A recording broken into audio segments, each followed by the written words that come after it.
तर आज आपल्या किचनमध्ये एवढ्या फिशच्या ऑर्डर आहेत. म्हणजे बोंबील फ्राय करायचे आहेत, एक बोंबील फ्राय दुसऱ्याची ऑर्डर आहे.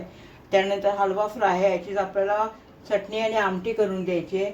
त्यानंतर मोरी माशाचं मटण आहे आणि कोळंबीचा सुका करून द्यायचं आहे. तर हे मी जे बोंबील आहेत ना ते आज या पाटाखाली ठेवणार आहे. म्हणजे त्याच्यामध्ये त्यांना पहिल्यांदा मीठ लावून घेणार.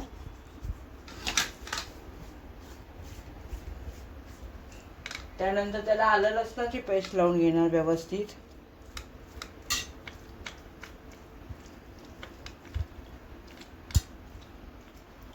आणि थोडीशी त्याच्यामध्ये कोकम टाकणार.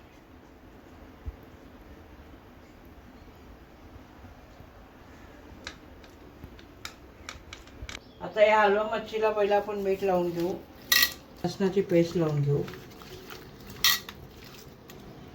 हा माझा ऑर्डरचा आगोळ आहे, ज्याचे मी कोकमचं सरबत आपली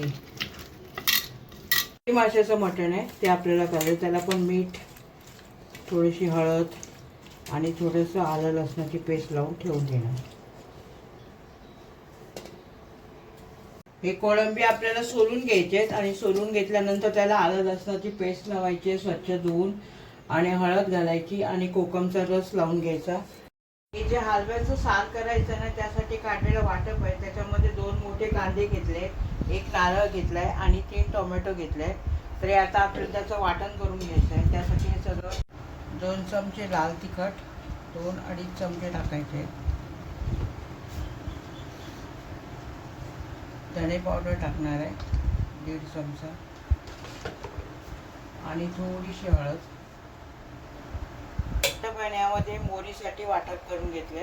त्यामध्ये अर्धा नारळ आहे, 1 मोठे 2 कांदे घेतले आणि आपले धणे, थोडेसे तीळ, नंतर आपलं आलं आणि हे लसूण, हे सगळं पूर्ण मिश्रण भाजून घेणार आणि त्याच्यामध्ये मोरीचं मटण आणि कोळंबीचा बटाटा रस्सा करणार.